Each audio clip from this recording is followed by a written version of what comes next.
কৃষ্ণের দাস সে কথা কিন্তু আমরা সবাই ভুলে গেছি, তাই না? হ্যাঁ, জীব নিত্য কৃষ্ণ দাস তাহা ভুলে গেল রে নিকটস্থ মায়া। নিকটস্থ মায়া বলতে কি বোঝায়? পদকর্তা বললেন নিকটস্থ মায়া কারা যেন? এই যে কামিনী কাঞ্চনে বিষয়াশয়।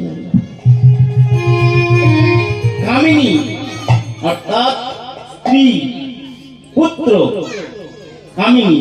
কাঞ্চন মানে টাকা পয়সা, কামিনী মানে স্ত্রী, আর কাঞ্চন মানে টাকা পয়সা, বিষয় আশয় সহায় সম্পদের মায়ায় আমরা সবাই বশীভূত।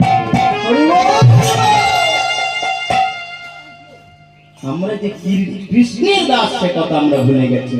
তাই তো কবিরাজ কৃষ্ণদাস গোস্বামী কলম দিলেন, জীব নিত্য কৃষ্ণ দাস তাহা ভুলে গেল